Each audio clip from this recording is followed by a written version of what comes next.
ማናችንም በዘመናችን ዘመኑ ልጅ እየተባልን ያደግን ሰዎች ነው። አሳክቼዋለሁ ብለህ የምትለው ነገር ላይ መድረስ የጀመርከው መቼ ነው? ላይፍን አንዱን ልታደርግ አትችልም። ነገሮች በጣም አስቸጋሪ እንደሆኑ ለወጣቶች የሚሰጥ ስሜት አለ።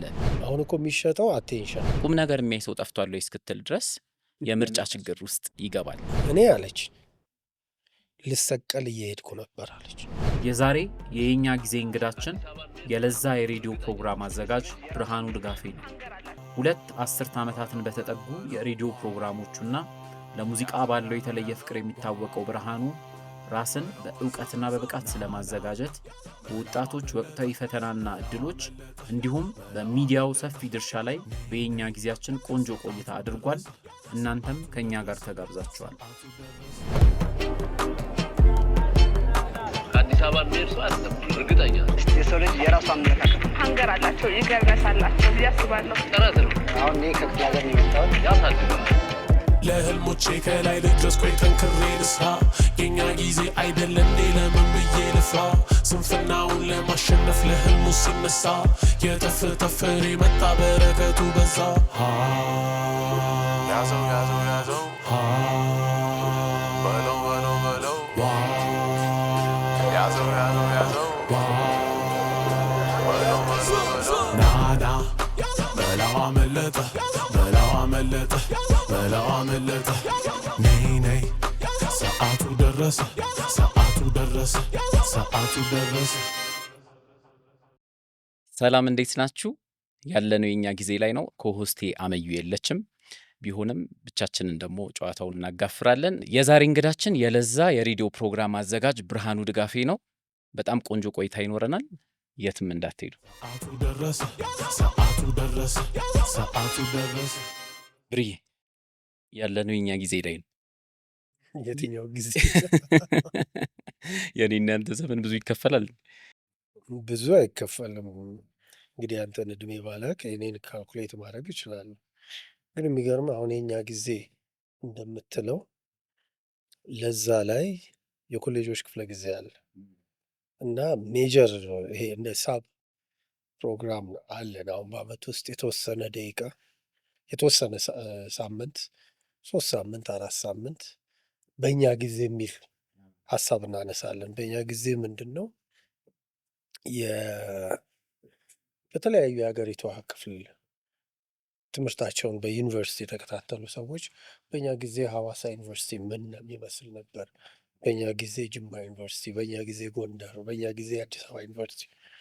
ስለዚህ እዛ ፕሮግራም ላይ የምጋብዛቸው ሰዎች እድሜያቸው በጣም ለምሳሌ ከ30 ዓመት በፊት አሁን ባለፈው ጊዜ ህግ ትምህርት ቤቱ የአዲስ አበባ ዩኒቨርሲቲ 30 ዓመት ባቾች ተገናኝተው ነበር እና ከ30 ዓመት በፊት የነበሩትን ሀሳቦች የምናነሳበት ነው።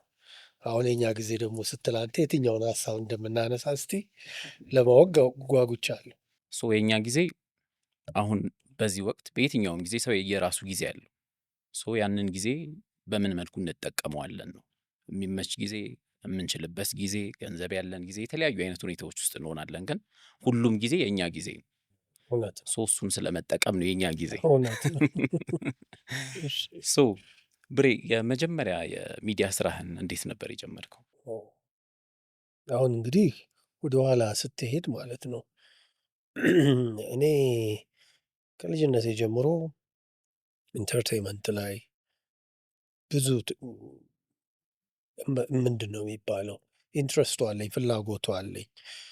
ድሮ እንግዲህ ታይም እና ኒውስዊክ የሚባሉ ሜጋዚኖች ብርቅ በነበሩበት ጊዜ ማለት ነው። እንደውም አሁን ያለነው 4 ኪሎ ነው አይደል?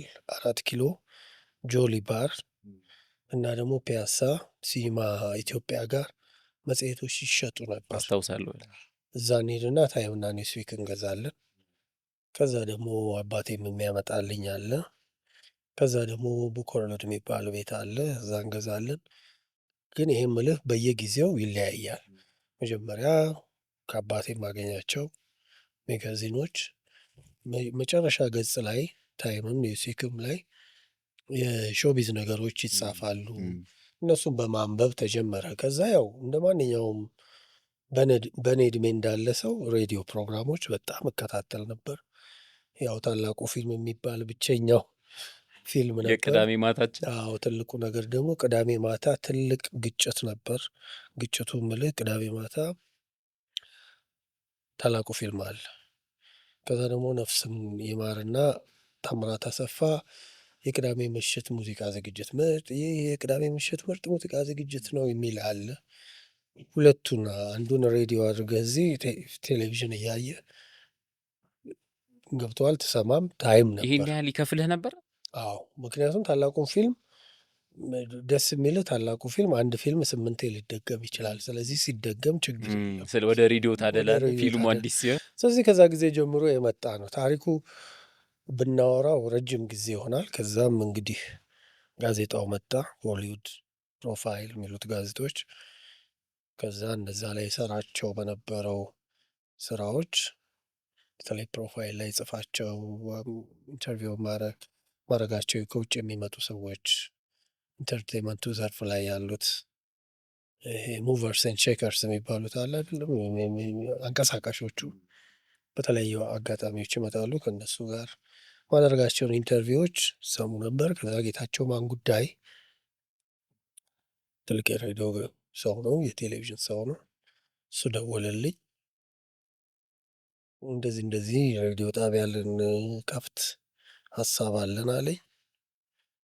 ከዛ ሄድኩኝ አወራሁት። ከዛ ማዛብሩን አነጋገርኩ፣ ተጀመር። ይኸው ብዙ ጊዜ ፍላጎታችንን እንለየውና የምንወደውን ነገር እናውቀዋለን።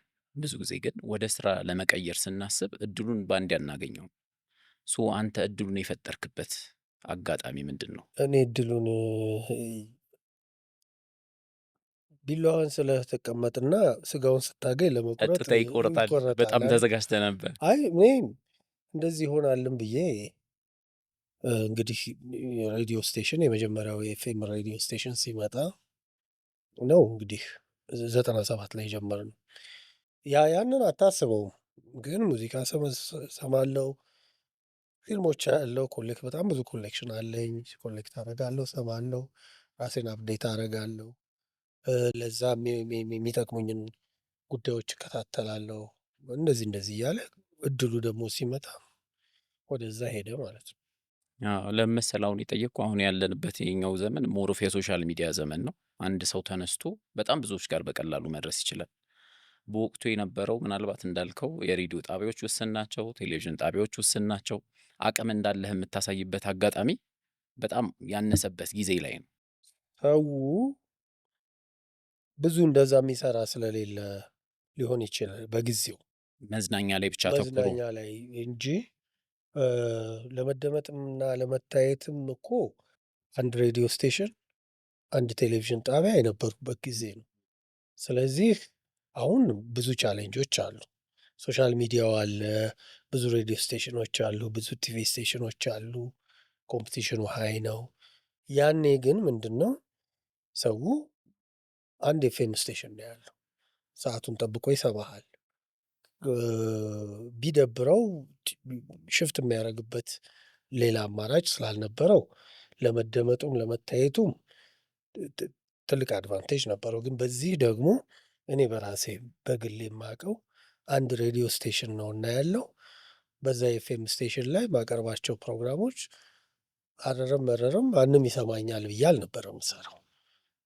ደረጃውን በጠበቀ ደግሞ እኔ በጣም ኳሊፋይድ ካደረጉ ትልልቅ ሰዎች ጋር ከመዓዛ ከተፈሪ ከጌታቸው ማን ጉዳይ ጋር ስለሰራው ለእኔም እንደ ትልቅ ኦፖርቹኒቲ ሳልከፍል ተማርኩ ማለት ነው።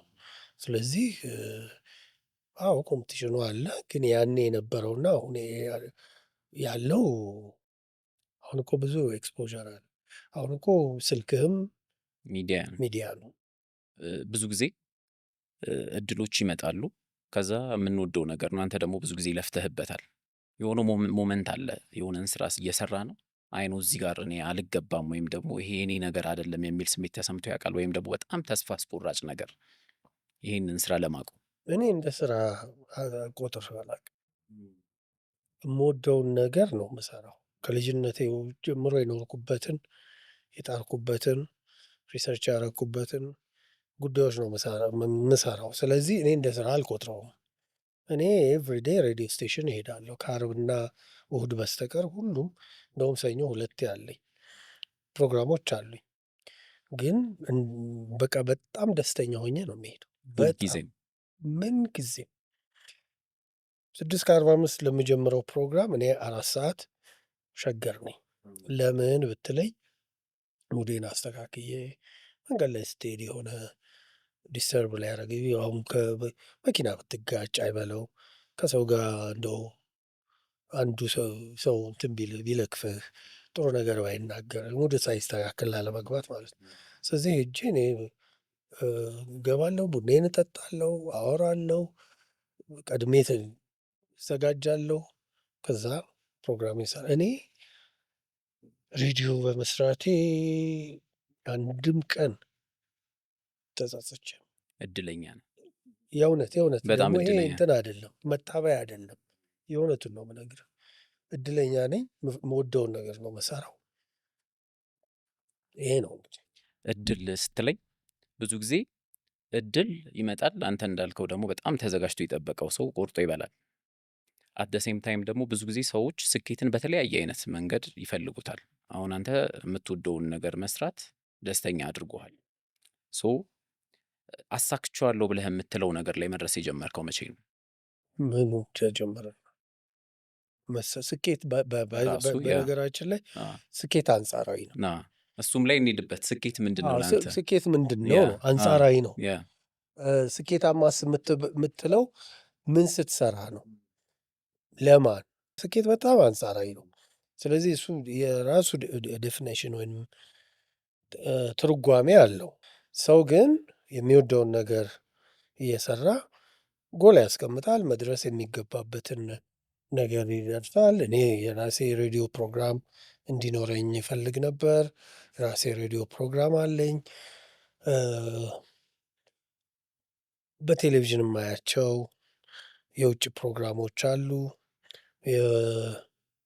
ዝግጅቶች፣ የአዋርድ ዝግጅቶች ነው ኦስካር፣ ቢቲ፣ ግራሚ እንደዚህ እነሱን ጉዳዮች ለምን ወደ እኛ እናመጣም የሚል ሀሳብ ነበረኝ። ሌሎች ጉዳዮችም አሉ። ግን ስኬት ላይ ደረስኩ ካልክ እኮ በቃ ከዛ በኋላስ ጉዞ ላይ ነው በሚለው የበለጠ ትገልጸዋለህ። አዎ፣ ስኬት ሁሌም ፕሮግረሲቭ ነው፣ በሂደት ነው። የሰው ልጅ ተሳካልኝ የሚለው የተሟላ ነገር ያለ አይመስለኝም። ይህንን አሳክቼዋለሁ በእኔ ማለት ነው። ይህንን አሳክቼዋለሁ፣ ይሄ ይቀረኛል። አንዳንድ ሰው ደግሞ ስኬቱን ጎል አስቀምጦ በቃ ይሄ ነበረ ስኬቴ፣ አሁን ደርሻለሁ፣ ከአሁን በኋላ ሪላክስ እያደረኩ መኖር ወይም ዘና ብዬ እኖራለሁ የሚል ሰው ይኖራል። ብዙ ጊዜ አሁን ስኬትን ስናነሳ ልማዳዊ ትርጉሞች አሉ። ለምሳሌ ማህበረሰቡ አንድን ሴት ማግባትና መውለድ ነው ስኬት ብሎ ሊያስቀምጥላት ይችላል። ማህበረሰብ በተለያየ አይነት መንገድ በባህል ውስጥ ሊሆን ይችላል፣ በቤተሰብ ውስጥ ሊሆን ይችላል። አንዳንዴ ሚዲያው፣ ፊልሞችም፣ ሬዲዮውም ስኬትን በተለያየ መንገድ ፖርትሬይ ያደርጉታል፣ ይስሉልናል። ሶ ከእሱ አንጻር እኛ ሀገር ስኬት ብዙ ጊዜ የተማረ ሰው ሲቀጠር የመንግስት ቢሮ መቀጠር፣ ቋሚ ስራ መያዝ፣ ገባ ለቤተሰብም ከሌ ተቀጠረላት ልጇ ደስታ አሁን ነው። እሱ አለ ብለህ ነው? አሁንማ ተቀይሯል ዘመኑ። ግን ብዙ ጊዜ ምንድን ነው የራሳቸውን እድል የሚፈጥሩ ሰዎች ከአቅምም አንጻር ከሁኔታም አንጻር ሊሚትድ ናቸው። በጣም አውትስታንዲንግ የሆነ ፐርፎርማንስ ከሌለ በስተቀር ሁሉንም አሁን ለምሳሌ የሚዲያውን እድል አንተ እንዳገኘኸው ተዘጋጅተህ ነበር፣ ተጠቅመህበታል። አሁንም ደግሞ ሰዎች ስልካቸውን አንስተው ሁሉንም ነገር መጠቀም ይችላሉ፣ ራሳቸውን ማስተዋወቅ ይችላሉ። ያ ሰው ራሱን የመለየትም አቅም ችግር ውስጥ ይገባል። ስጦታዬ ምንድን ነው? አቅሜ ምንድን ነው? ምን ላይ ነው መስራት ያለብኝ የሚለውን። ግን አንተ ሚዲያ ላይ እንደመስራትህ ሚዲያው እንዴት አድርጎ ነው ለወጣቶች ስኬትን የሚስለው ብለህ ታምናለህ? ይሄ ራሱን የቻለ ሪሰርች ያስፈልገዋል። ግን ምን መሰለህ፣ ለምሳሌ የተለያዩ ፕሮግራሞች ይሰራሉ፣ ይቀርባሉ። አሁን እኮ ትልቁ ጉዳይ ምን እንደሆነ ታውቃለህ? ምርጫ የሚባል ነገር አለ። አሁን በጣም ሪሶርስ በጣም ብዙ አለ። አሁን እኔ ለምሳሌ ሬዲዮ ስጀምር እኮ የተወሰኑ ካሴቶች፣ የተወሰኑ ሲዲዎች ነበሩ። ዘፈኖችን ቶሎ አናገኝም። ስለዚህ መርጠን እንደውም የምንጋብዛቸውን በቃላችን ሁሉ እስከምንይዝበት አጋጣሚ አለ። አሁን ደግሞ ስታየው ያለው የሚውዚክ ፕላትፎርም በጣም ብዙ ነው። አሁን አንተ ምንድን ነው መምረጥ ነው እንጂ እንትኑ አለ፣ ኦፖርቹኒቲው አለ፣ ብዙ አማራጮች አሉ። ከዛ ውስጥ ግን የትኛው መምረጥ ነው። ስለዚህ አሁን ወጣቶችም ለምሳሌ እንደ ሚዲያ ሰው የተለያዩ ፕሮግራሞች አሉ። የትኛው ነው የሚስባቸው? ማንን ነው መሆን የሚፈልጉት? ለምን? የትኛው መንገድ ትክክል ነው? የሚሉትን ጉዳዮች እንግዲህ መምረጥ የነሱ ጉዳይ ነው። አቅጣጫ ማሳየት ማን ያለበት የሚለው ጉዳይ ነው። ትንሽ ቤተሰብ ላይ ይወድቃል። ቤተሰብ ደግሞ አሁን እንደምታየው መሆን የምትፈልገውን እኮ ለመሆን ድሮ ዩኒቨርሲቲ እንኳን እኮ ስትገባ ኢኮኖሚክስ ለመማር ፈልገህ ስታስቲክስ ልትማር ትችላለህ ካለው እድሉ። አሁን ግን ቤትህ ቁጭ ብለህ መሆን የምትፈልገውን የሮኬት ሳይንስ እኮ ለመሆን ብትፈልግ ኦፖርቹኒቲው አለ። ስለዚህ ይሄ ትውልድ እንደውም በጣም እድለኛ ትውልድ ነው። በአማራጮች የተሞላ ትውልድ ነው። ግን ያንን አማራጮች የትኛው ነው ለእኔ ተገቢ፣ የትኛው ላይ ለኛ አሪፍ? የሰው ልጅ ብዙ ነገር ሊያውቅ ይችላል። ግን በአንዱ ነው አይደል ኤክሴል የሚያደርገው ወይም ደግሞ ፎከስ ማድረግ እና አንድ ነገር ላይ አድምቶ መስራት። ስለዚህ ያው በዚህ የጥያቄ መልስ በዚህ ጽንፍ ውስጥ ይወድቃል። ስለዚህ የሰው ምርጫ ላይ ይወድቃል ነው የራስ።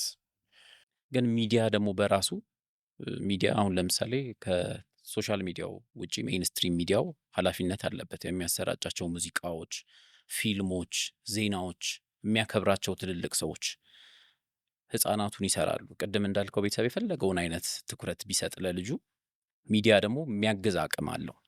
ሶ የወጣቶች ማይንድ ሴት መምረጥ መቻል በራሱ ማይንድ ሴት ጋር ስለሚገናኝ ወጣቶች ትክክለኛውን ነገር መምረጥ እንዲችሉ ወይም ደግሞ ስኬት አሁን ብዙ ጊዜ በፊልም ላስረዳ፣ ብዙ ጊዜ ከፊልም ጋር አንተ ስለምትሰራ በጣም ብዙ ጊዜ ፊልሞቻችን ምን ያሳዩናል? ጥሩ መኪና የሚነዳ ሰውና ጥሩ ቤት ውስጥ የሚኖር ሰው ወይም ደግሞ ያንን ታግሎ የሚደርስበትን ሰው እንደ ስኬታማ ሰው ያስቀምጡልናል። ሶ ቤትና መኪና መንዳት የብዙ ወጣቶች የመጨረሻ ህልም ሆኖ እንዲሳል ይሆናል። ገብቶሃል? ሶ ህይወት ይሄ ነው ብሎ እንዲደመድም ማለት ነው። ሶ ሚዲያው ከዛ ባሻገር ማሳየት መቻል የለበትም ወይም ደግሞ ምንድን ነው ልንሰማ የሚገባቸው ታሪኮች? እንግዲህ እንደ ሚዲያ ይኸውልህ መጽሔት፣ ጋዜጣ፣ ሌሎች ጉዳዮች መርጠህ የምታነባቸው የምታያቸው ጉዳዮች ናቸው። ጋዜጣ ለማንበብ ሄደህ ገዝተህ ማምጣት አለብህ አይደል? ሬዲዮ ግን አሁን ለምሳሌ እኔ ሬዲዮ ላይ ብዙ እንደ መስራት ሬዲዮ አክሲደንት ነው። ለምሳሌ ታክሲ ውስጥ ገብተህ ቁጭ ብለህ ልትሰማ ትችላለህ። ሰው ቤት ተጋብዘህ ሄደህ ልትሰማው ትችላለህ በተለያዩ አጋጣሚዎች። ስለዚህ የሚዲያው ኃላፊነት ሬዲዮ ላይ በተለይ ማን ነው የሚሰማኝ ነው ትልቁ ነገር። ገብቶሃል? ፕሮግራምህን ለማን ነው የምትሰራው? ሁሉም የፕሮግራም ፎርማቶች የፕሮግራም ፎርማት አላቸው። ገብቶሃል? ሁሉንም ሰው ማስደሰት አትችልም። ስለዚህ የሚዲያው ኃላፊነት ምንድን ነው? የሬዲዮ ስቴሽን ኦነሮቹ መዝናኛ ፕሮግራም፣ ትውልድ የሚቀርጽ ፕሮግራም፣ ሌሎች ማህበረሰባዊ ጉዳዮችን የሚያቀርቡ ፕሮግራሞች፣ የጤና ፕሮግራሞች በዛ መሰረት ነው የሚሰሩት። ለምሳሌ ሸገርን ብታየው ይሄ ሚድል ኦፍ ደ ሮድ የሚባል አይነት የፕሮግራም ፎርማት ነው የሚከተለው ከእድሜው በዛ ውስጥ ከ16 እስከ 70 እንደዚህ ያሉትን። ስለዚህ እያንዳንዱን ፕሮግራም ብታይ ለነዚህ በዚህ ውስጥ ላሉት በዚህ እድሜ ክልል ውስጥ ላሉትን ሰዎች ተብለው የሚሰሩ ፕሮግራሞች አሉ። ከጠዋት ጀምሮ ዜና አለ፣ መዝናኛ ፕሮግራም አለ፣ ስፖርት አለ፣ ሙዚቃ አለ። ስለዚህ ይህ ትልቁ ኃላፊነት የሚወድቀው ሚዲያዎቹን ኦውን በሚያደርጉት ሰዎች ልክ ነው። ልክ ነው። ስለዚህ አሁን እንደማስበው እኔም ራሴ አሁን ኮሌጅ ታይም የሚል ፕሮግራም አለኝ፣ የኮሌጆች ክፍለ ጊዜ። እዛ ላይ በጣም ብዙ ተማሪዎች፣ አስተማሪዎች የኮሌጅ ህይወታቸውን ያወራሉ፣ ስኬታቸውን ያወራሉ። ይሄ ስታርታፕ ፕሮጀክት እንደሱ ሌሎችም ጉዳዮች ይነሳሉ። እንግዲህ ሚዲያ ትውልድን መቅረጽ የሚለው ኮንሰፕት እዚህ ላይ ነው ያለው። አሁን እኔ ኮሌጅ ታይምን ስጀምረው የዛሬ 18 ዓመት ለምሳሌ አንተ ለቤትህ የመጀመሪያ ልጅ ነህ። 12ኛ ክፍል ጨረስክ፣ እንደምንም ብለህ ተምረህ ጨረስክ። ከዛ በኋላ ግን ምን አይነት ትምህርት እንደምትመርጥ ሊድ የሚያደርግ ሰው የለ። የኮሌጅ ህይወት ምን ይመስላል፣ ዩኒቨርሲቲ ያለው ፒር ፕሬዠሩ፣ የትምህርቱ አሰጣጥ አሁን ከመጣህበት የሃይ ስኩል እንትን ጋር አያያዝም። ስለዚህ የጀመርነው ይህንን በቃ ለመስጠት ነው፣ እውቀቱ ለሌላቸው። ከዛ የዩኒቨርሲቲ ተማሪዎች ይጋበዛሉ፣ ፍሬሽማኖች ይጋበዛሉ፣ ሲኒየር በጣም የቆዩ አስተማሪዎች፣ ተማሪዎች ቅድም እንዳልኩ በእኛ ጊዜ የሚለው ኮንሰፕት ይመጣል። ዩኒቨርሲቲ ህይወታቸውን ያወራሉ። ከዛ ደግሞ ክረምት ላይ ሲሆን ከየክልል የሚመጡ ዩኒቨርሲቲ ተማሪዎች ከአዲስ አበባ ይሄዱ። ይሄ እንግዲህ ወጣቱን አልጋ በአልጋ ያልሆነለትን ሰው እንዴት አሸንፎ የሚፈልገው ደረጃ ይደርሳል። ከዛ ወጣትነት በራሱ ምንድን ነው? ምን ቻሌንጆች አሉት? ስኬቱስ ምን ይመስላል? የሚሉትን ጉዳዮች ታነሳበታል። ስለዚህ ሚዲያ በጣም ትልቅ ሮል አለው። ፊልሞች እኮ ራሱ ቅድም እንዳነሳው ሲነሱ እኮ ፐርፐዝ አላቸው። ፍሬንድ ሲነሳ እኮ የጋብቻ ጉዳይን ዝም ብሎ ታገቢኛለሽ ወይ አታገቢኝም ወይ በሚለው ኮንሰፕት በሁለት ቀን ውስጥ የሚወሰን ጉዳይ እንዳልሆነ፣ ፍሬንድሽፕ ምን እንደሆነ እንዴት እንደሚሄድ ነው። ገብቶሃል? ሌሎችም ጉዳዮች የአማርኛ ፊልሞች እንደዛ ይሰራሉ። ሚዲያው ትልቅ ሮል አለው እንጂ 24 ሲሰራ እኮ አሜሪካን እንዲነን እያሉህ እኮ ነው አይደለም? አሁን ያ ፖለቲክሱ ላይ ያለ ጉዳይ ነው። ማህበራዊ ጉዳዮች ላይ ያሉ ጉዳዮች፣ ወጣቶች ላይ ያሉ ጉዳዮች፣ በዚህ ሚዲያው ትልቅ ሮል አለው። የሚሰሩ ፕሮግራሞች ይዘታቸው፣ ሌሎች ጉዳዮች ደግሞ የሚወሰኑት በስቴሽኖቹ ባለቤቶች ነው፣ ፕሮግራም ሲቀረጽ ማለት ነው። ቅድም ከወጣቶች ጋር እሰራለሁ ብለኸኛል። ብዙ ጊዜ ከዩኒቨርሲቲም ከሚወጡ ብዙ ወጣቶችን የማግኘት እድል አለ። ይሄንን የእኛን ዘመን ስታየው፣ በተለይ ደግሞ አሁን ከዩኒቨርሲቲ እየወጣ ያሉ ወይም ደግሞ ወደ ስራ መፈለግ እየገቡ ያሉ በጣም ብዙ ወጣቶች አሉ። ወይም ደግሞ ተመርቀው ስራ ያጡ ሰዎች ያጋጥመዋል። ይሄ የዚህኛው ትውልድ ከፍተኛ ራስ ምታት ምንድን ነው ብለህ ነው የምታስበው? ብዙዎችን እንቅልፍ ነስቶ የሚያሳድራቸው ነገር ምንድን ነው? የኢንፎርሜሽን መብዛት ይመስል ገብቷል። ብዙ ነገር አለ። አሁን እኮ እንደውም አንድ ጊዜ አንድ ፕሮግራም ስንሰራ፣ አሁን ቁጥሩን በትክክል አላስታውሰውም እንጂ በግራጁዌት ከሚያደርጉት ከ40% 60% በላይ ይመስላል ቆይቷል። ትንሽ ጥናቶች የሚያሳዩት ኢትዮጵያ ውስጥ ከዩኒቨርሲቲና ከኮሌጅ የሚመረቁ ተማሪዎች ስራ ያገኛሉ በዚህ ፐርሰንት። ገብቷል። ሬሌቲቭሊ ከሌሎች ሀገሮች ጋር በንጽጽር ስታየው ግን ይሄ በጣም ትልቅ ቁጥር ነው ይባል ነበር በጊዜው።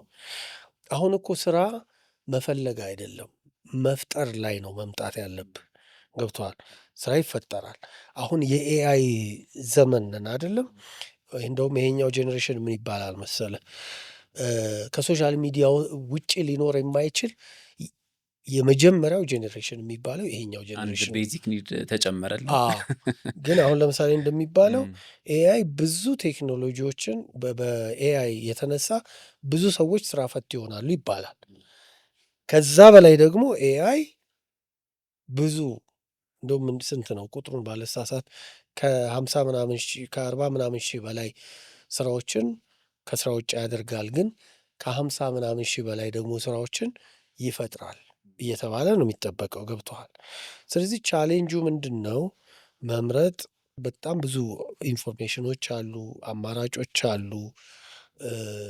ቅድም ያልከው ስራ የመፈለግ፣ ስራ የመፍታት፣ ስራ ያለመቀጠር ጉዳይ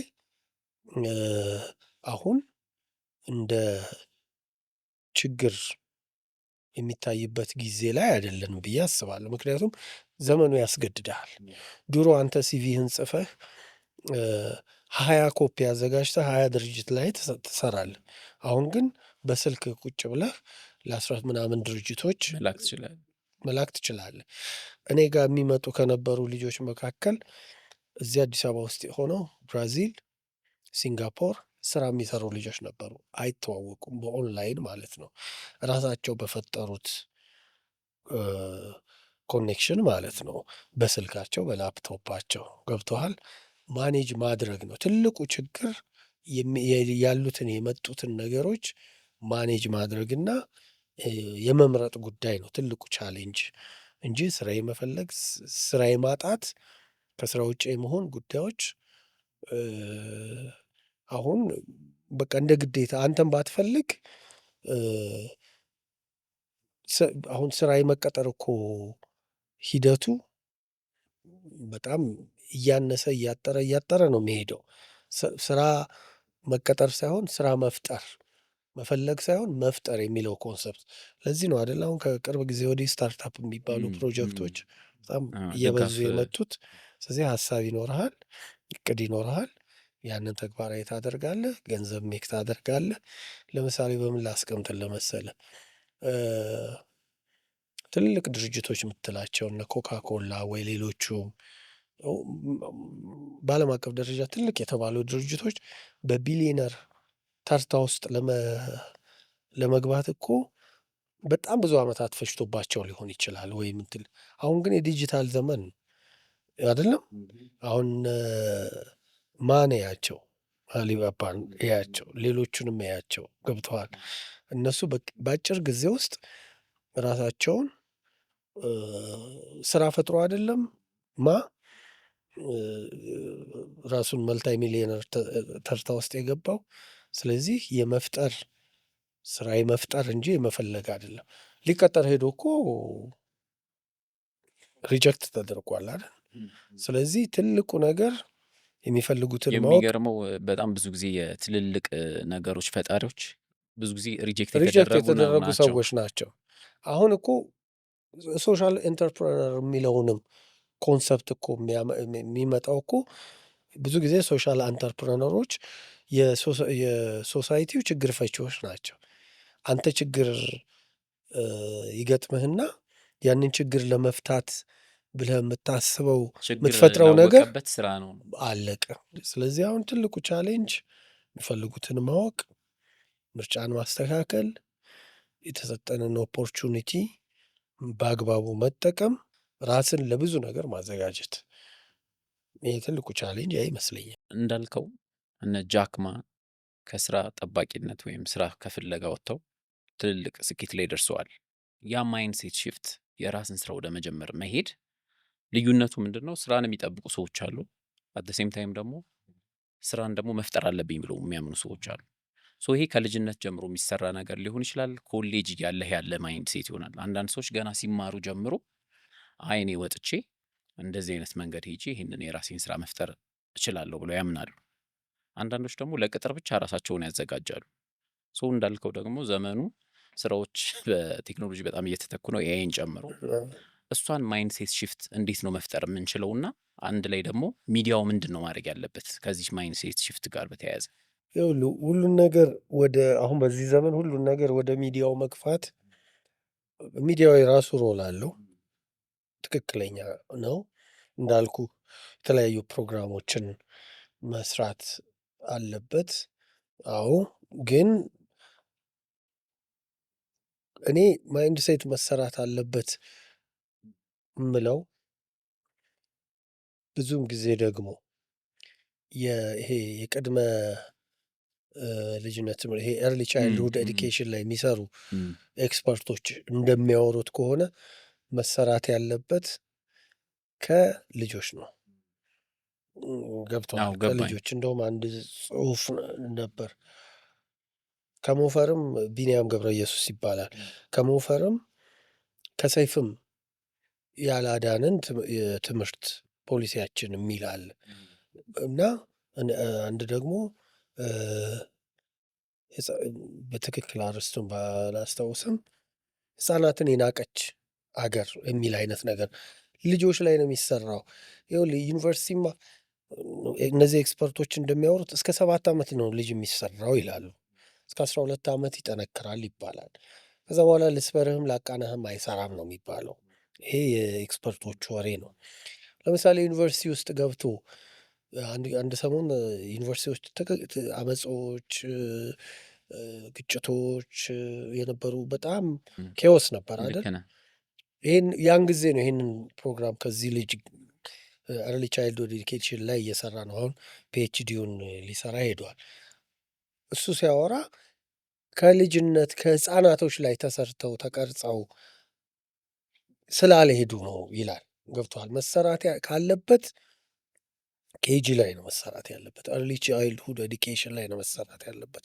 አገር መውደድ ማለት ምንድን ነው የሚለውን መሰራት ያለበት ያኔ ነው።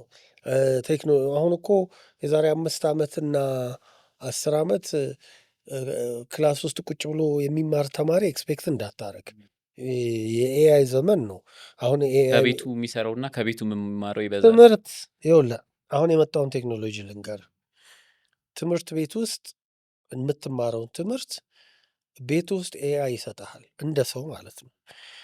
እና እያስተማረህ ከሰለችህ ራሱ ኤክስፕሬሽንህን አይቶ እስቲ አሁን ደግሞ ጌም እንጫወት እና ብሎ ጌም ውስጥ ከቶ ወይ ፊልም ጋብዞ ያንተን ፐርሰናሊቲ አናላይዝ አድርጎ ከዛ ደግሞ ወደ ትምህርቱ የሚመልስበት ዘመን ላይ መጥተናል።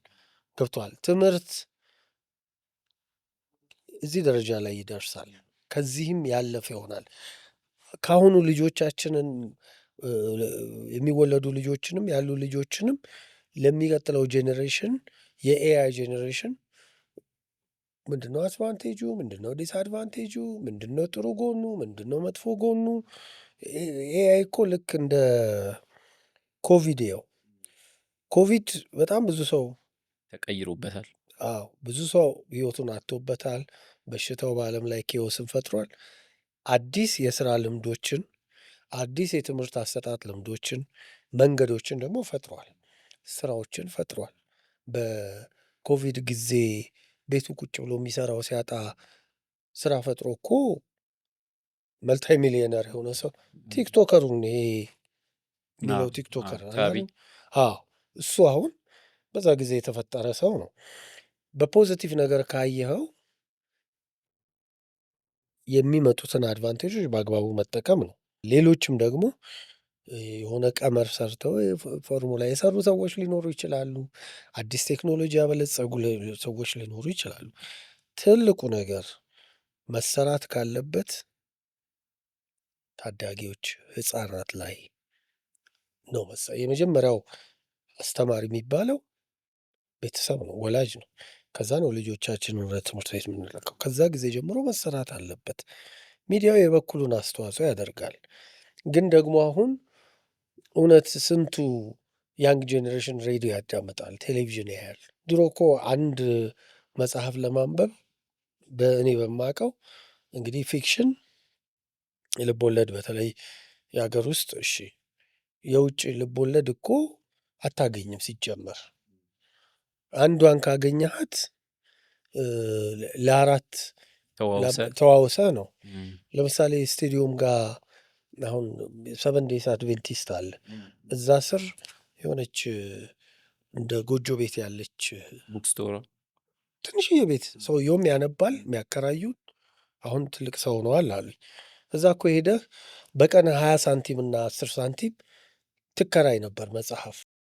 ኧረ ይቀና ነበር። እኔ እንደውም ማስታውሰው ፒያሳ ብሪቲሽ ካውንስል ሜምበርሺፕ ያለው ሰው አሁን ለምሳሌ ሜምበርሺፕ ብሪቲሽ ካውንስል የተቋቋመበት የራሱ ዓላማ አለው። አሁን ለምሳሌ ብሪቲሽ ካውንስል ስትሄድ የነ ቻርልስ ዲከንስ፣ የነ አጋታ ክሪስቲ፣ ሲድኒ ሼልድ ብዙ መጽሐፎች አሉ። ግን አሁን ለምሳሌ ሲምፕሊፋይድ የሚባሉ መጽሐፎች ትዝ ይለዋል? አንተ ሰፈር እዛ እንደነገርከኝ ሰፈር እዛ ስለነበር ብሪቲሽ ካውንስል ስትሄድ እኮ ሜምበርሺፕ አለ። ከዛ ሁለተኛ ቋንቋቸው ለሆኑ እንግሊዘኛ አንባቢዎች የነ ኦሊቨር እነ ቻርልስ ዲከንስ ቴል ኦፍ ቱ ሲቲስ ጨምሮ ሲምፕሊፋይድ ኢንግሊሽ የሚባል ሴክሽን አለ ትልቅ። ዋናው ኦሪጂናሉ እዛ ጋር ተቀምጧል። ግን ደግሞ ሁለተኛ ቋንቋ እንግሊዝኛ ሁለተኛ ቋንቋ ለሆነው ደግሞ ሲምፕሊፋይ ተደርጎ ይቀመጣል። ሂደት አነባለ። ቪኤችኤስ ትከራይ ነበር፣ ፊልሞች ታይ ነበር። ገብተዋል። መጽሐፍ ያኔ አክሰሱ ትንሽ ነው። ገብቷል። በቃ እነዚህ ናቸው አክሰሶች ያሉት። አሁን ግን መጽሐፍ ላንብብ ብትል በየትኛው በሃርድ ኮፒ ነው፣ በፒዲኤፍ ነው፣ በኦዲዮ ቡክ ነው፣ ሁሉ ነገር አለ። አሁን ደግሞ ዘመኑ ራሱ ለኤአይ ሰጥተኸው ተርጉሞ ሁሉ የሚሰጥበት ዘመን አለ። ገብቶሃል። ቅድም ዞረን ቅድም ያመጣ ነው አማራጭ ብዙ አማራጮች አሉ ለማለት ነው። መሰራት ካለበት ጋፑ መሞላት ካለበት ክፍተቱ የምትለው ነገር ከልጅነት ኤርሊ ቻይልድሁድ ኤዱኬሽን ላይ ብዙ መስራት ይጠበቃል። ሁሉም ደግሞ እንደ ዜጋ የራሱን እናንተ አሁን ይህን ፕሮግራም የምታዘጋጁት ይህንን ክፍተት ለመሙላት አይደል? ስለዚህ ሁሉም የየራሱን ጠብ ሲያደርግ ሬዲዮ የሚሰማው ከሬዲዮ የሆነ ነገር ያገኛል። ፊልም አይቶ ደግሞ የሚለወጠው ፊልም ያያል። መጽሐፍ የሚያነበው ያነባል። እነዚህ ፖድካስቶች የሚያይ ያያል። አይ ደግሞ እነዚህ ቀርተውብኝ እኔ በራሴ ሰርች አድርጌ አገኛለሁ የሚለው ደግሞ ያገኛል። ክፍተቶች በተለያዩ መንገዶች ሊሞሉ ይችላሉ ብዬ አስባለሁ። ሁሉም ግን የራሱን ጠጠር መወርወር ይጠበቅበታል። ቅድም ህፃናት ላይ ነው በደንብ መሰራት ያለበት ስትለኝ፣ ህፃናት ላይ አሁን ብዙ ጊዜ ወላጆች ልጆቻቸውን ወደ ትምህርት ቤት የመላክ ችግር ነበረባቸው። ከተማውን ብቻ ሳይሆን ገጠሩንም ኮንሲደር ስናደርግ ማለት ነው። ወይ እረኝነት ወይ ደግሞ ሴቷ ደግሞ ማድ ቤት ውስጥ እንድትሆን የምትገደድበት አጋጣሚ ነበር። ሶ የዛ ጫና አሁን በዘመን ውስጥ እየቀለለ ቢመጣም አሁንም ሴቶችን ወደ ትምህርት ቤት መላክም ሆነ ህልማቸውን ከፍ አድርገው እንዲሰቅሉ ለማድረግ ብዙ አይነት ሊሚቴሽኖች አሉ ከሴቶች ጋር በተያያዘ። ሶ ሴቶችን በማብቃት ወይም ደግሞ ሴቶችን ከወንዶች ጋር ባላቸው ህልም በማለም ደረጃ ሊሆን ይችላል። ወይም ደግሞ የሆነ ሴት የሚያደርጉት ጎል አለ። ብዙ ጊዜ ዝቅ ይላል የሴቷ ገብቷል። ሴት ሆነው ብዙ ጊዜ ጠቅላይ ሚኒስትር መሆን የሚመኙ፣ ሴት ሆነው ትልልቅ ነገሮችን ኦን ማድረግ የሚፈልጉ፣ ትልልቅ ቦታዎች ላይ መድረስ የሚፈልጉ ሰዎች ይሄ በጾታ እኩልነት አንጻር ስታየው እሱንስ እንዴት ታየዋለህ? አሁን የጾታ እኩልነት በሚለው ራሱ በአፈርማቲቭ አክሽን ራሱ እኮ ብዙ ዲቤት አለ አይደለም እንዴ? እኩል ነን፣ ለምንድን ነው እኛ ዩኒቨርሲቲ ለመግባት ያነሰ ነጥብ የሚሰጠን? ኮምፒት ማድረግ እንችላለን የሚሉ አሉ። በአንጻራዊነት የለም ሴቶችን ደግሞ ባዮሎጂካሊም ራሱ ፊዚካሊም ከወንድ እኩል አይደሉም የሚሉ አሉ። ይህንኑ ጉዳይ ደግሞ ከሃይማኖት ጉዳዮች ጋር የሚያያይዟቸው አሉ። ይሄ በነገራችን ላይ ራሱ አሁን እኔ በዚህ ጉዳይ ላይ ኤክስፐርትም አይደለሁም። ከእድል አንጻር እናወራው። ከእድል አንጻር አሁን ይኸውልህ ሲመጣ የመጣንበት ፕሮሰስ ነው እኮ የመጣንበት ፕሮሰስ ራሱን የቻለ መንገድ አለው። ምናልባት ቅድመ አያት ወይ ከዛ በፊት ያሉት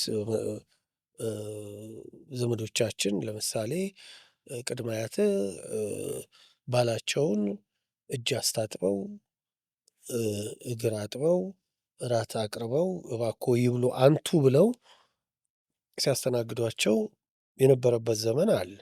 ከዛ በኋላ ደግሞ ራሳቸውን ለውጥ ራሱን አስገዳጅ ለውጦች መጥተው ደግሞ የተስተናገዱባቸው ጉዳዮች አሉ። የኦፖርቹኒቲ ጉዳይ የምትለው አሁን እኮ ብዙ ነገሮች በፕሮሰስ እየተቀየሩ ነው አይደለም። አሁን ለምሳሌ የተወሰኑ የገጠር እንግዲህ ከምሰማው የገጠር አካባቢዎች እድሜያቸው ለጋብቻ ያልደረሰ ልጆችን መዳር እንደ ኃጢአት ሆኖ የሚቀጡበት የሚታሰሩበት የዳሩትም ያገባትም ሰው የሚል ፕሮሰሶች አሉ። የተለያዩ ይህንን ነገር ደግሞ የሚያሳልጡ ተቋማት አሉ። በዛ ለውጦች እየመጡ ነው። ግን ከዛ ደግሞ ቅድምም ያልነውን ተመልሰን እንመጣለን። ከላይ ልጆቻችንን ራሱ ኬጂ እያሉ የሴትና ወንድ እኩልነት የሚለው ኮንሰፕት በምን መልኩ ነው የሚማሩት?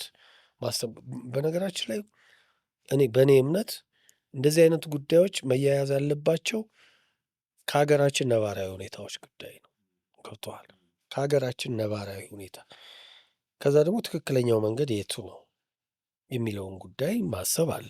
ሞሮፍ ከምን አንጻር እንድታይልኝ ይፈልጋሉ መሰለ? ከእድል አንጻር ቅድም እንዳልኩ ህልምን የምትፈልገውን ነገር ግብ ከማስቀመጥ አንጻር ሴቶች የተለያዩ ታሪኮች ቅድም የሚያነሳነውን ነገር ዞረን ስንመጣ ፊልሞች ብዙ ጊዜ በጥቁሮችና በነጮች ላይ ለጥቁሮች የሚሰጧቸው ካራክተር ሆሊውድ ውስጥ ሊሆን ይችላል ይህን የፊልም ኢንዱስትሪ ውስጥ ያሉ ሰዎች ጥቁሮችን የሚያሳንስ ነው ተብሎ እንደሚታሰበው ገብቷል። ላይክ የሆነ ዋና ነገር መሆን ባለቤቱ መሆን መሪው መሆንን ልክ እዚህ ጋር በቆዳ ቀለም እንደሚገድቡት ፊልሞች፣ ሚዲያዎች እዚህ ጋር በሜንስትሪም ሚዲያው ሊሆን ይችላል ሴቶችን ህልማቸውን ወይም ደግሞ ግባቸውን ከማስቀመጥ አንጻር ከወንዶች አንጻር ያለውን እኩልነት ነው። ገብቷላ? ምን አይነት ታሪክ እያወራን ነው? እሱ እኮ ፊልምም ላልከው የአፍሪካ አሜሪካውያኑ ትግል እኮ ራሱን የቻለው ፕሮሰስ አለው። አሁንም ስቲል ይታገላሉ አይደለም እንዴ? የመጀመሪያዋ የጥቁር የኦስካር አሸናፊ ሀቲ ማክዳንኤል ትባላለች። በሰፖርቲንግ አክትረስ ተብላ ስትሸለም ጎን ዊዝ ዘ ዊንድ ላይ የስካርሌት ዋራ የቤት ሰራተኛ ሆና ነው የሰራችው። ግን የቤት ሰራተኛ ሆና በብቃቷ ምንም ማድረግ ስላልቻሉ ሸለሟት። ሲሸልሟት ግን የኦስካር አዳራሽ ውስጥ ለብቻዋ ጥግ ላይ እንድትቀመጥ ነው የተደረገው። አሁን ግን እዚህ ዘመን ላይ ከዛ በኋላ እነ ሲንዲ ፖይቴ ሌሎቹም ያደረጉት ትግል ከዛ በኋላ እነ ዴንዚል ዋሽንግተን መጡ፣ እነ ሃሌ ቤሪ መጡ እያለ እያለ እያለ ሄደ። ምንድን ነው ይሄ? የጉዳዩ ባለቤቶች የራሳቸውን ትግል በማድረጋቸው ነው። ዋነኛው ባለቤቶቹ ማናቸው ማለት ነው? አሁን ሴቶች ናቸው። ያስ ሁለተኛው ደግሞ ቅድም ያልናቸው አሁን ያው በተዘዋዋሪ የመለስ ነው። ቅድም ያልናቸው ባለድርሻ አካላት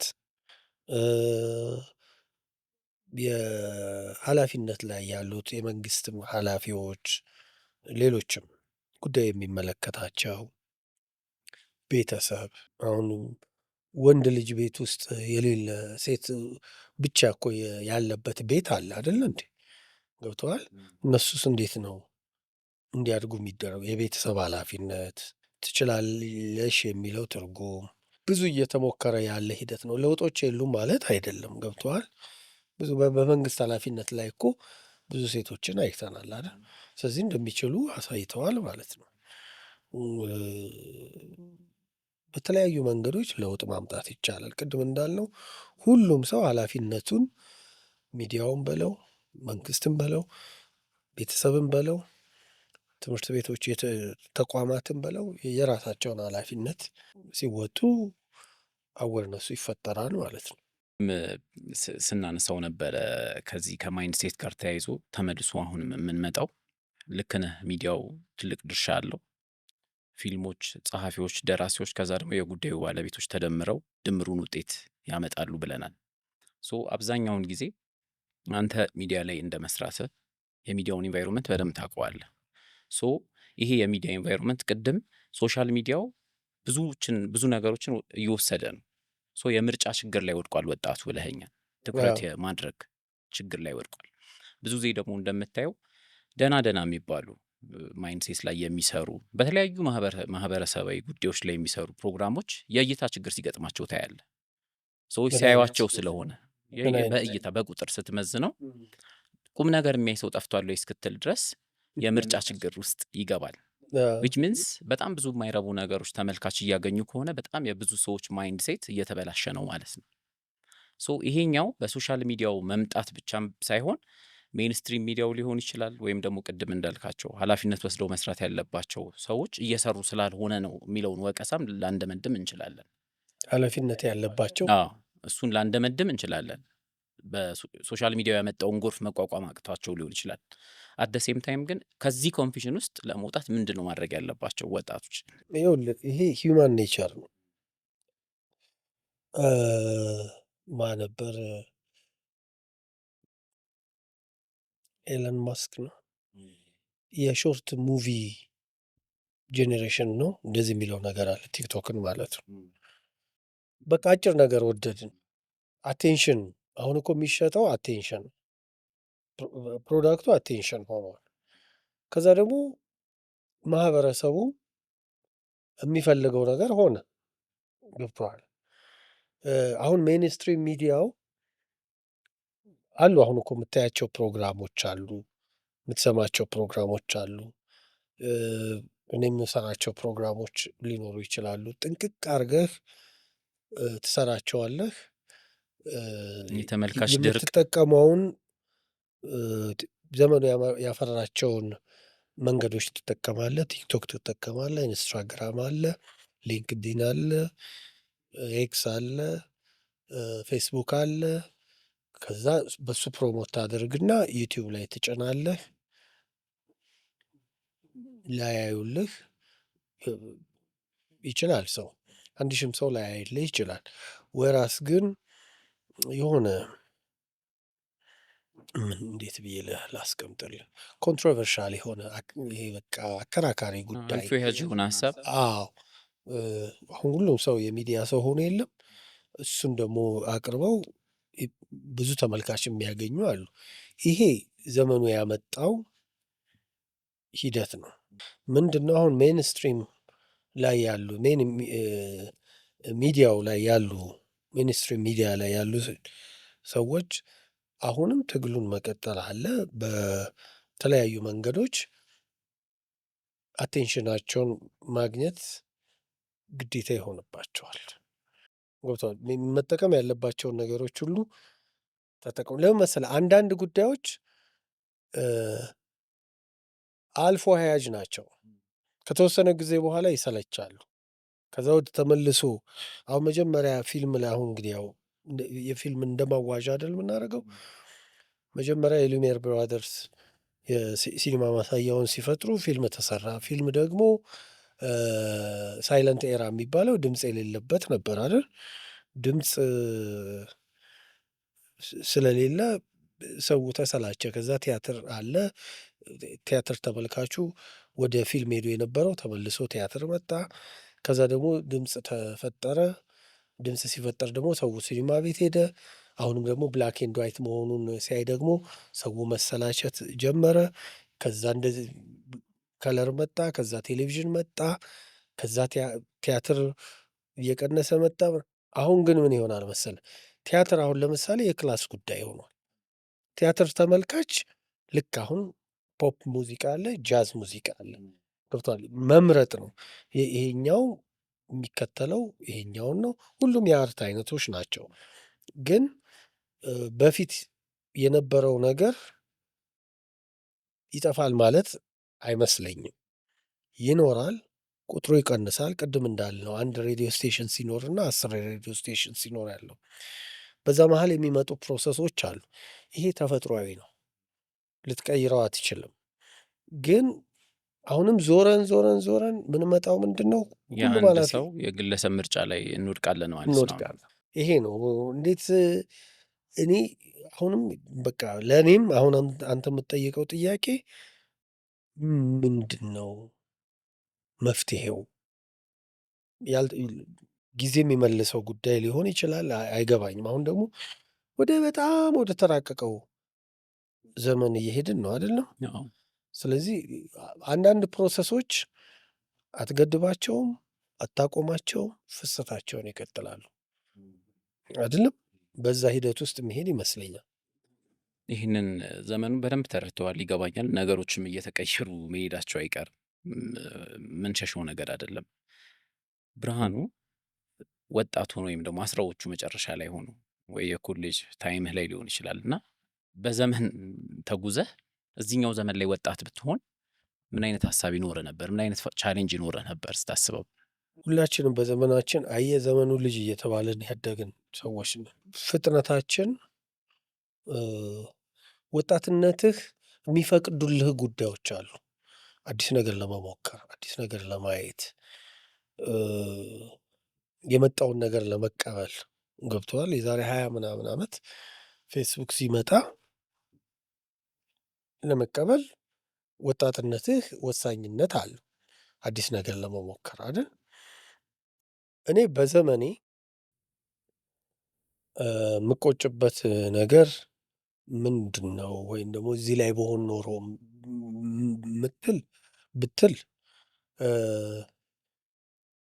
በዚህ ዘመን የነበረው ኦፖርቹኒቲ በእኛ ዘመን ደግሞ ቢኖር ብለህ ትቆጫለህ።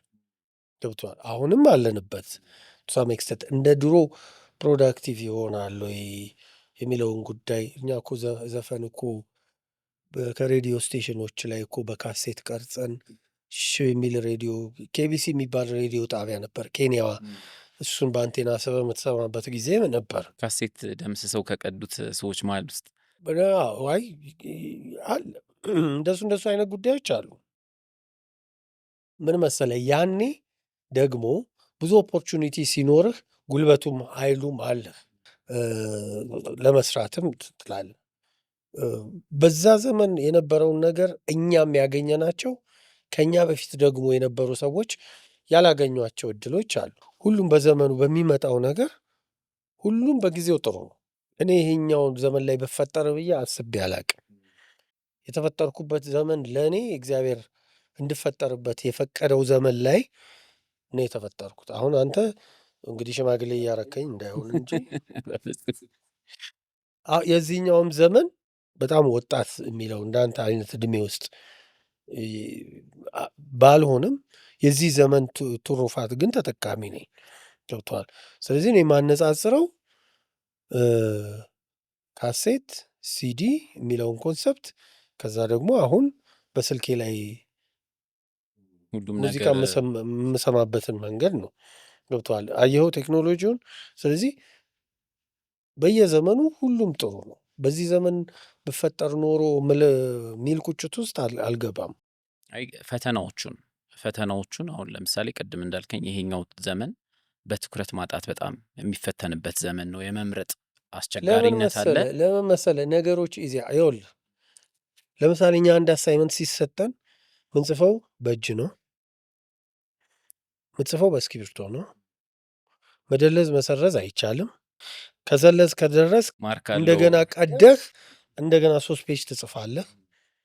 ስለዚህ ላይፍ ላይ አየኸው ሲሪየስ መሆኑን ኮንሰንትሬሽኑን አየኸው።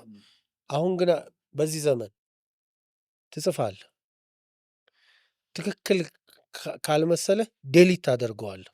ከዛ ዴሊት ማድረግህ በራሱ ትክክል እንዳልሆነ ካሰብከው አንዱ ታደርገዋለህ።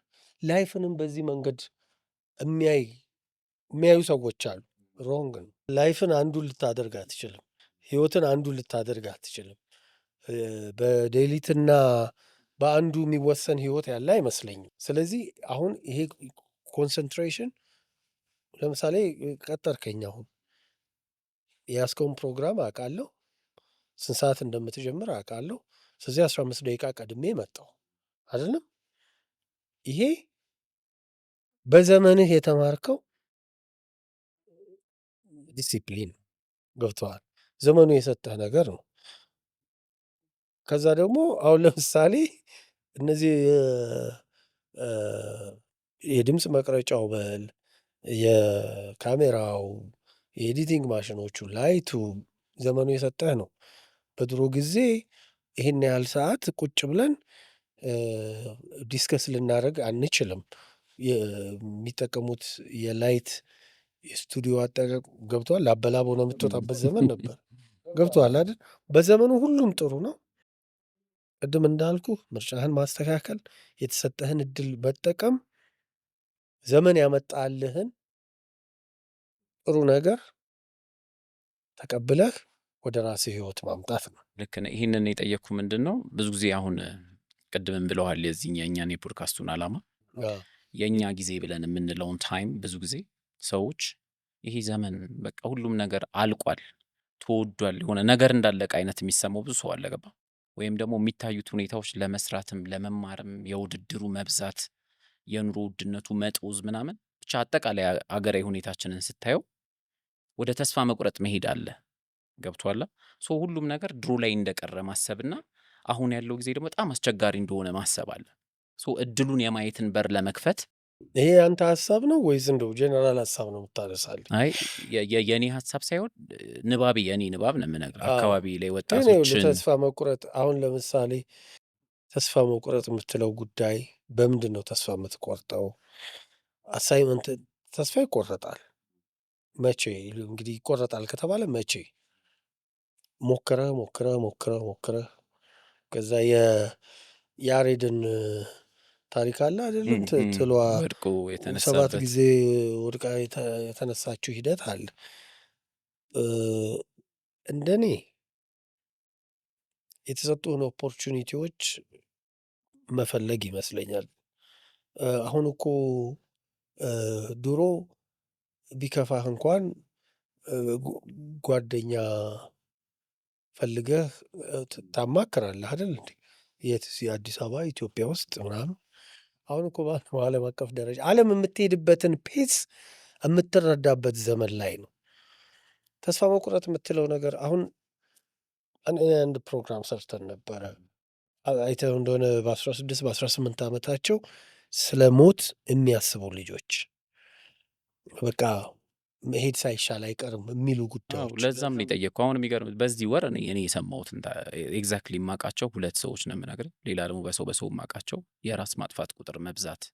ምክንያቶቹን ስታያቸው ትምህርት ተመርቆ ቁጭ ብሎ ነበረ። ይሄ እኛ የምናውቀው ኬዝ ነው። ሰዎች በራሳቸው ዲል የሚያደርጉትን ነገር አናውቀውም። ግን ይሄ ነገሮች በጣም አስቸጋሪ እንደሆኑ ለወጣቶች የሚሰጥ ስሜት አለ። ንባቡ ፒር ምንድን ነው? ፕሬዠር ነው። ይኸውልህ አሁን ለምሳሌ ሲምፕል ነገር ልንገር። አሁን የሶሻል ሚዲያ ላይ ማየው የአቻ ግፊት የምንለው ጉዳይ ነው። ለምሳሌ አንድ የ18 ዓመት ልጅ ቤቨርሊ ሂልስ ሄዶ ፎቶ ተነስቶ በጣም ብራንድ ልብስ ለብሶ ይለጥፋል። በዛው ዕድሜ አብሮት ጓደኛው ያለ ሰው ያንን አፎርድ ማያረግ ገብተዋል። ይሄንን ሲያይ ራሱን የሚያነጻጽርበት መንገድ ነው። አሁን ብዙ ጊዜ ሰዎች አይተህ እንደሆነ የሚበሉትን የሚጠጡትን ጉዳይ ሶሻል ነገሮቻቸውን ሁሉ ኤክስፖዝ ያደርጋሉ። ገብተዋል። ይሄ ራሱን የቻለ እንትን ጫና አለው፣ ሌሎች ጫና ያለው ግን ምን መሰለ አንተ የተፈጠርክበትን የመጣህበትን ዓላማ የማሰብ ጉዳይ ነው። ተስፋ የሚያስቆርጡ ብዙ ጉዳዮች አሉ። ተስፋ ለምን ሰው ቆረጠም ተብሎ የሚጠየቅ መጠየቁ ትክክል ይሁን አይሁን አላውቅም። አዎ ግን ብዙ ፋክተሮች አሉት ይህንን ነገር ኮንክሉዥን ላይ ለመፍጠር። ግን ይህም ጉዳይ ቅድም ያነሳነው ጉዳይ ዘመን ያመጣው ጉዳይ ነው። የኢንፎርሜሽን መብዛት፣ የአማራጮች መብዛት፣ ከዛ ራስን ደግሞ ማነጻጸር ገብቷል። አሁን እኮ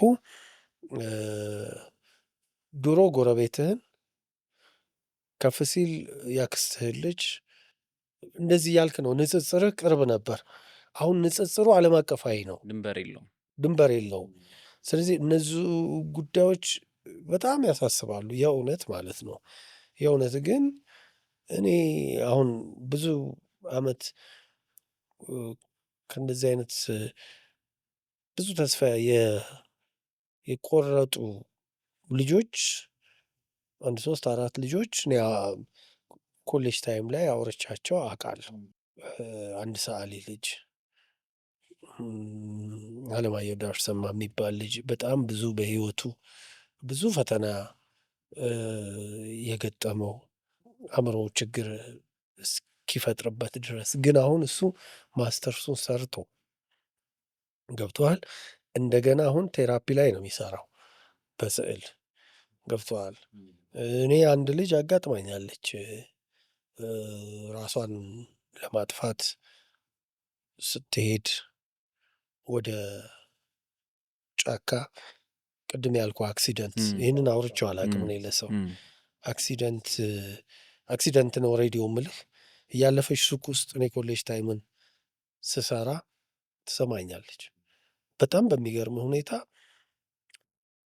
ጨርሼ 3 ሰዓት ላይ ስወጣ በር ላይ ሰው አገኝ እና ዝናብ ይዘንባል። ከስቱዲዮ ስወጣ ዝናብ እየደበደባት ነው። ከዛ ጥበቃዎቹን እንዴ ምን ሆና ነው ስል ፈልጋህ ነው አለኝ። ለምን አታስገቧትም? አልገባም አለች። ዝናብ እየመታት ነው። ምን ሆነሻል? መኪና ውስጥ ግቢ። አልገባም። እሺ ምን ሆነሽ ነው? አይ ችግር ገጥሞኝ ነው እኮ። ታዲያ ችግር ቢኖር ምን ችግር አለ? አይዞሽ ችግርሽ ይፈታል። ምንድን ነው ችግርሽ? ንገሪኝ። አይዞሽ። እኔ በተደጋጋሚ ነርቨስ ስለሆንኩኝ የምጠራው ቃል አይዞሽ የሚለው ቃል ነው። አይዞሽ አይዞሽ አይዞሽ እላታለሁ። ግድ የለሽም አሁን እኔ ልሸኝሽ ላድርስ። አይ ችግር የለም እሺ ነገ ነይ ወይ አሁን አብረን እንሂድ ወይ ነገ ነይ። ምሳ ሰዓት ላይ እኔ ሬዲዮ ስለምገባ ነይ። አልመጣም አለ። ያው እመጣለሁ አለች። እሺ አይዞሽ ምንድን የሆንሽው ንገሪኝ፣ እነግርሃለሁ። ይህንን ነው የተነጋገርነው። ከዛ 1 ወር ያህል ጠፋች። በምን ላገኛት? ከ1 ወር በኋላ ሴም ቀን ሰኞ ቀን አስታውሳለሁ፣ በር ላይ እች ልጅ ቆማ አገኘኋት። አሁንም አልገባችም። አሁንም ከጥበቃዎቹ ጋር እንዴት አታስገባት? አልገባም ብላለች። ከዛ የሆነ ነገር ስጦታ ነገር ይዛለች። እሱን መግለጽ አያስፈልግም። እኔ አለች ልሰቀል እየሄድኩ ነበር አለች እና በጣም የሚገርምህ አለች በዚህ አርጌ ወደ ቸርች አለ እዛ አካባቢ፣ እዛ ጫካ እግዚአብሔር አብ ጫካ ልሰቀል ነው ሄደው ራሴን ላጠፋ አለች።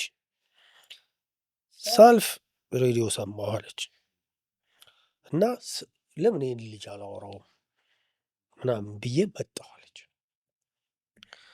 ስመጣ አገኘው አወራኸኝና አይዞሽ አይዞሽ አይዞሽ ተደጋጋሚ ትለኛለህ አለች እና ያ ነገር አይዞሽ የሚለው ቃል ወደ አእምሮዬ ሁሌ ይመጣል አለች። በቃ በዛሽ ቅጽበት ከአንተ ተለይቼ ሲሄድ ይሄ እውነተኛ ነገር ነው የምነግርህ። አይዞሽ አይዞሽ አይዞሽ የሚለው ነገር ወደ አእምሮዬ ይመጣል አለች። ቀጥታ ጸበል ነው የሄድኩት አለች። ኪዳነ ምሕረት 1 ወር ተቀመጥኩኝ፣ ራሴን አረጋጋሁ። እኔ የሚገርምህ የሸቀጣሸቀጥ ሱቅ አለኝ፣ ኮሌጅ እማራለሁ፣ ራሴን የቻልኩ ነገር ሰው ነኝ። ግን በቃ የራሴ የሚያስጨንቁኝ ጉዳዮች ስለነበሩ ነው እንጂ እኔ ገንዘብን ፈልጌ አይደለም፣ እርዳታን ፈልጌ አይደለም። ዩሲ አሁን ይቺ ሴት ልጅ የተቸገረችው ምንድን ነው? ሂውማን ኤለመንቱን ነው። በቃ ይሄ አለሁልሽ የሚላት ሰው ገብተዋል ቃል ነው የፈለገችው።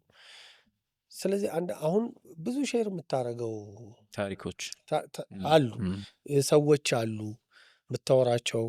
አሁን ፌስቡክ ላይ ተጻጽፈ ከምታወራው ሰው ጋር ጥሩ ተስፋ የሚሰጡ ጉዳዮች አሉ። አሁን ደግሞ ታሪኮች በሙሉ ዓለም አቀፋዊ ይዘት ለሁሉም የሚበተኑ የለም። የፈለግከውን ቅድም እንዳነሳ ናቸው አትችሉም የተባሉበት ሰዎች ችለው ዓለምን የሚቀይሩ ነገሮች ያመጡ አሉ አይደለም። እነሱ ጉዳዮች በቃ ኢንስፓይሬሽን ነው የሚያስፈልገው ነው። ይህን ደግሞ ቤተሰብ ሊሰጥ ይገባል፣ ጓደኛ ሊገባ ይገባል። ራስን ከሰዎች ጋር ገብተዋል ግንኙነት መፍጠር፣ ማምን ሰርቶ ነው የት የደረሰው፣ ተምሳሌቶች አይከኖችን መፈለግ ማየት፣ ሜንተር ገብተዋል። አሁን እኔም ሜንተር ያደረጉኝ ሰዎች አሉ፣ እኔ ሳምፕል የማደርጋቸው ሰዎች አሉ፣ የሬዲዮ ፐርሶናሊቲዎች አሉ፣ ብሆን ብዬ ያሰብኳቸው ነገሮች አሉ። ተስፋ መቁረጥና አለመቁረጥ የሚለው ጉዳይ ብዙ ክርክር አለው፣ ግን ብዙ ተስፋ የሚሰጡ ነገሮች አሉ። እንዴ ይሄ ትውልድ ይሄ የኔ ግምት ነው፣ ጥናታዊ ነገርም አለ። ይሄ ትውልድ ፈተናው ይበዛል እንጂ ተስፋው እንዴት ይጠፋል? አማራጮች አሉ። አማራጮች ካሉ ተስፋዎች ሻይን ያደርጋሉ ብዬ አስባለሁ። ይሄ የኔ ፐርሰናል ግምት ነው። እሺ ልክ ነህ። እኛም ትልቁ ሀሳባችን እሱ ነው። ብዙ ጊዜ የሚሞክር ሰው እንዳልከው ደግሞ ተስፋውን ማየት የሚችል ሰው በደንብ አድርጎ መሻገሩ አይቀርም በእርግጠኝነት። ሌላው የልጅነት ጀግኖች እነማን ነበሩ? ብዙ መሆን የምትፈልገው እንደ ከሌ መሆን እፈልግ ነበር የምትለው? ይኸውልህ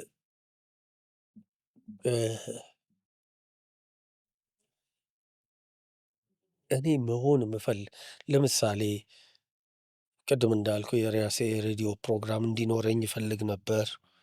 ለምንድነው ካልከኝ ታምራት አሰፋን እሰማው ነበር። በካሴት አዳዲስ ዘፈኖችን መርጬ በፖስታ ቤት እልክለት ነበር። ፐርሰናሊ አግኝቼዋለሁ። ሌሎች አሉ ገብቶሃል። የኔ ግን ምን መሰለህ እምወደው ነገርን አወቅኩትና በቃ ሳበኝና ሙዚቃ አሁን እኔ ክላሲካል የምትለው ባይ ዘ ዌይ ክላሲካል ኢንስትሩመንታል አይደለም። ክላሲካል የምትለውን ሙዚቃ እኔ አሁን ማክሰኞ ወርልድ ሚውዚክ፣ ክላሲካል፣ ሲምፎኒ ላንች ታይም ላይ ምሳ ሰዓት ላይ ያሰማል። ያንን ሙዚቃ እኔ በጣም ልጅ ሆኜ አርቲስቲክ አንተ ታውቀዋለህ። አዎ በደንብ አርቲስቲክ እንዲህ በደንብ አርቲስቲክ ይሄ ብሪቲሽ ካውንስል ስር ያለው ማለት ነው። እኔ እዛ ሲሄድ ማስመሪያ፣ ደብተር፣ እርሳስ፣ መቅረጫ ለመግዛት ከአባቴ ጋር ሲሄድ ታችኛው ግራውንድ ላይ አርመን ይሁን ግሪክ ይሁን አንድ ሰውዬ አለ። እኔ በሄድኩ ቁጥር ይሄ ማንገቻዋን አድርጎ ወፍራም ሰው ነው። በሸክላ ሙዚቃዎችን ሲሰማ አየው ነበር። ክላሲካል ሙዚቃዎች ነበሩ። አሁን ነው መረዳው። ቤቶቨን፣ ሾፐን፣ ነቫ እና ይህንን ሙዚቃ እንዴት ነው ኢንጆይ የሚያደርገው እል ነበር። አይገባህም ነበር። በቃ ሰው እንዴት ኢንጆይ ያደርጋል ይሄ ሙዚቃ እል ነበር። እኔ ግን ክላሲካል ሙዚቃ ለመስማት 11ኛም 12ኛም ክፍል አልደረስኩም። ከዛ በፊት በተገኙት አጋጣሚዎች ሁሉ ሰማ ነበር። ኢትዮጵያ ቴሌቪዥን ደግሞ አንዳንዴ የሚያስተላልፋቸው ፕሮግራሞች ነበሩ። ገብቶሃል። እኔ ብዙ ጊዜ የምወደውን ነገር መሆን የምፈልገው የምወደውን ነገር መስራት ነበር የምፈልገው። እግዚአብሔር ይመስገን እሱን ነው የምሰራው።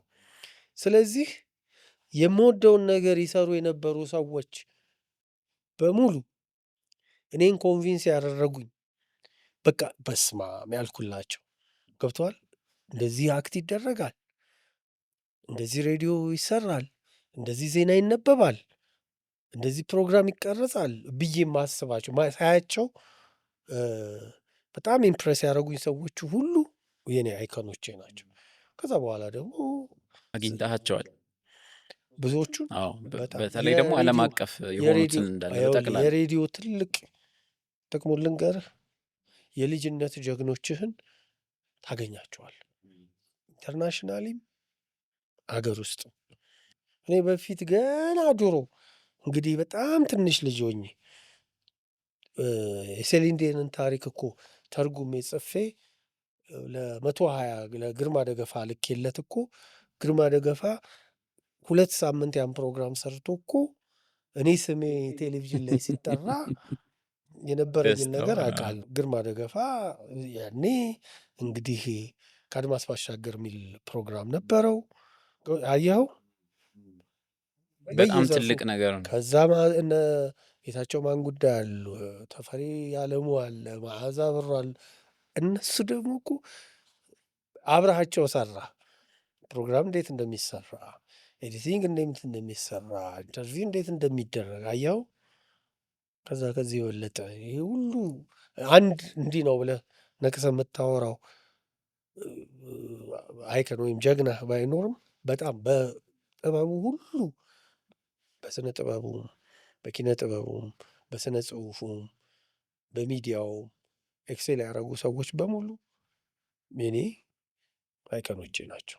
እዚህ ትልልቅ ሰዎች ጋር ከመገናኘት እነዚህ ሁላ ቦታዎች ጋር ከመድረስ ውጪ ልጅነትህ ላይ ወይም ደግሞ ይህንን ሙያ ስትጀምረው ይህን ነገር አሳካ ይሆን እችል ይሆን አልችል ይሆን የሚል ራስን የመጠራጠር ስሜት ይኖራል። በጣም ብዙዎቻችን ጋር ማለት ነው። የመፍራት እንወደዋለን፣ የምንችለውን ያህል እንሞክራለን፣ ግን ያለን ይዘን ሰው ፊት ለመቅረብ እንፈራለን። አሁን ደርሰኸው ነው አንተ እና ወደኋላ በመልስህ ደርሰኸው ስልህ ሳምሃው ጉዞ ቢሆንም አሳክታቸዋል ብዙ ነገሮችን። ሶ እዛ ጋር ተጠራጥረህ የምታክ ከሆነ ለትንሹ ብርሃኑ ምን አይነት መልእክት ትነግረዋለህ? ተጠራጥረህበት የነበረበት እኔ ሞመንት ቅድም ካለ ያልኩ ነገር አሁንም የምነግርህ ኦፖርቹኒቲ ነው እኔ ያገኘሁት፣ አጋጣሚ ነው ያገኘሁት። እነዚህን ነገሮች በሙሉ ይሄ አሁን ያለሁበትን እየሄድኩበት ያለውን እየተማርኩበት ያለውን ነገር እንደ ስራም የምወደውን ነገር እንደምሰራው አይነት ነገር የመጣው ምንድን ነው ካልከኝ፣ እኔ በቃ የምፈልገው ነገር እየሰራሁት እያደረግኩት እየተገበርኩት ለራሴ ማለት ነው መጣሁኝ። ከዛ በኋላ ግን ወደ ፕሮሰስ ባይ ዘ ዌይ በፕሮሰስ ነው አሁን አለ ኤግ ላርቫ ፑፓ አዳልት እንደምትለው በፕሮሰስ ነው እኔ የመጣሁት። ያንን ፕሮሰስ ኦፖርቹኒቲውን ተጠቅሜ መጣሁ። ስለዚህ አሁን ለምሳሌ እኔ አስባለሁ እንጂ ኢትዮጵያ ውስጥ የተወሰኑ ሬዲዮ ስቴሽኖች አሉ። የተወሰነ ሰዓት ነው አንድ ሬዲዮ ስቴሽን አለ፣ የተወሰነ ፕሮግራም ነው የሚሰራው። ያንን እሰማለሁ። ግን አሁን እዛ ውስጥ እገባለሁ ወይ ብዬ አስባለሁ። ኦፖርቹኒቲውን አገኘሁን አላገኘሁን ከእንደሱ አይነት ጋር የሚያያዝ ፍርሃት፣ ራስን መጠራጠር ገጥሞ አያውቅም? አይደለም። ይኸውልህ እኔ እድሉን ስላገኘሁ አንዳንዴ ይኸውልህ እድል አስር የምልህ ለምን እንደሆነ ልንገርህ። ለምሳሌ እኔ ሬዲዮ ስጀምር ከነዚህ ሰዎች ጋር ነው እንግዲህ 20 ዓመት በላይ ኤክስፒሪየንስ ያላቸው ሰዎች ሬዲዮም ቴሌቪዥን ላይ እንዲህ እነዚህ ሰዎች ጋር ገብተዋል። እድሉ ይሄን ነው ምልህ። በቃ ይሄ እንደዚህ ነው የምሰራው። እኔ ፕሮግራም እንዴት እንደሚሰራ ማላቅ ግን መስራት እንደምችል የማስብ ሰው የነበርኩ ሰው ፕሮግራም ሰርቼ ሰጥቼ አይ እንደዚህ ነው የሚሰራው እንደዚህ ነው የሚሰራው ተብለ ደግሞ ስትማር ከዛ ደግሞ ራስን ለማሻሻል የተወሰኑ ነገሮችን ስታደርግ የራስን ሪሰርች ሰራ ያሉት ፕሮሰሶች ምን መሰለህ? አሁን ትልቁ ነገር ኦፖርቹኒቲውን ስታገኝ ይህንን ነገር ምነግርህ እኔ አሪፍ ሆኜ አይደለም፣ ወይም እኛ አሁን ያለነው ሚዲያ ላይ ያለነው ሰዎች አሪፍ ሆነን እንዳይመስልህ ኦፖርቹኒቲውን ስላገኘን ነው። ይሄኔ ቤቱ ቁጭ ብሎ ትልቅ አቅም በጣም በጣም በጣም በቃ እንደው የሚስቅብን ሁሉ ሰው ሊኖር ይችላል። እኛን ከራሱ ጋር እያነጻጸረ እኔ እኮ እንዲህ መስራት እችላለሁ ብሎ ብዙ ኦፖርቹኒቲው ያለው ሰው ማን ነው? ችሎታ ያለው ሰው ግን ኦፖርቹኒቲውን ያላገኘ ነው። ልዩነቱ ምንድን ነው? እኔ ኦፖርቹኒቲውን ተሰጠኝ፣ እድሉን አገኘው፣ ተጠቅመዋል። የሚገርሙ ሰዎች ጋር ቅድም እንዳልኩ ተገናኘው፣ እድሉን አገኘው፣ ኦፖርቹኒቲ ተጠቀምኩ። ገብተዋል። ራሴን ደግሞ በሂደት ማድረግ የሚገባኝን ነገር ጊዜው በቃ ግዴታ ነው። ወደኋላ ልቀር አብሬ ልራመድ ገና እሱን እንትን ያለ ነገር የለም። ግን እድሉን ስላገኘሁ ነው፣ እኔ ኦፖርቹኒቲውን ስላገኘሁ ነው። እድለኛ ነህ በጣም የምትወደውንም ነገር መስራት። በጣም ደግሞ በጣም ያንተ ፕሮግራም በጣም በሚለይ ሁኔታ ሰዎች ይወዱታል አውቃለሁ በጣም።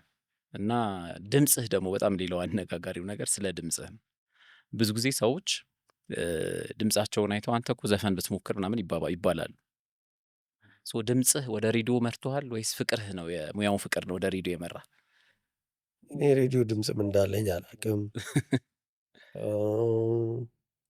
በቃ እድሉን ሰጡኝ፣ እድለኛ ነበርኩ፣ እድሌን ተጠቀምኩ። ድምፄን ስሩ ፕሮሰስ እንግዲህ ሞከርኩ። እኔ ያለኝን ድምፅ ከአንተ ጋር ማውራውን ድምፅ ነው ሬዲዮ ላይ። ስለዚህ እሱ ይሁን አይሁን ሰው ይውደደው አይውደደው እኔ ምንም ትትና ነች። ትትና አይደለም፣ የእውነት ነው የእውነት ነው። አንዳንዴ ራስን ትሰማለህ ኤዲቲንግ ስታደርግ። ብዙ ሰው ራሱን መስማት አልወድም አንወድም። ግን ምን በቃ ጥሩ ከሆነ ምንድነው ሰርተ ፕሮግራምህን የማይዋሻው ነገር ሰው እንዲያደምጥልህ ትፈልጋለህ።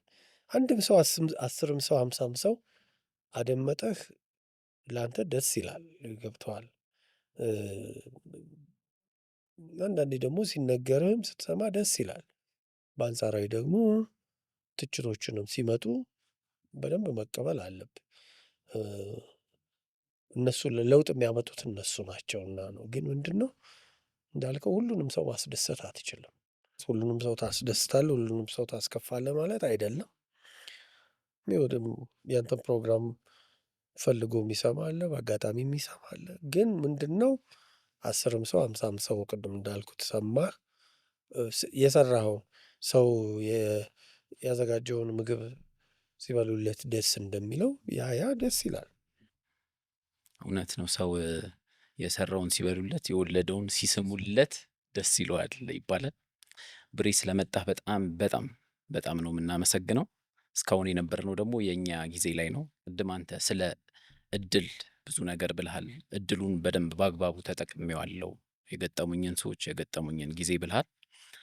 በዚህ ፕሮግራማችን ላይ ደግሞ የምንጋብዘው የተለያዩ ጊዜያቸውን የተጠቀሙ ጉዞ ላይ ያሉ ስኬታማ የሆኑ ሰዎችን እዚህ ወንበር ላይ ያስቀምጠን ታሪካቸውን እንዲነግሩ እናደርጋለን ማለት ነው። አንተም መተህ እድላቸውን የተጠቀሙት በምትለው ትያዝልኝ ስኬት እንዳለ ነው። አንጻራዊ ነው እድላቸውን የተጠቀሙ ሰዎች። እድል ደግሞ በጊዜ ውስጥ ስለሚመጣ ማለት ነው። ብሪ በጣም በጣም እናመሰግናለን ስለመጣ። እስካሁን ድረስ በየኛ ጊዜ ፖድካስታችን አብሮን የነበረው ብርሃኑ ድጋፌ ነው፣ የሬዲዮ ፕሮግራም አዘጋጅ። በሚቀጥለው ሳምንት ደግሞ የኛ ጊዜ ነው ያሉ ጊዜያቸውን የተጠቀሙ ታሪካቸውን እዚህ በርጩማችን ላይ ቁጭ ብለው ያጋሩናል።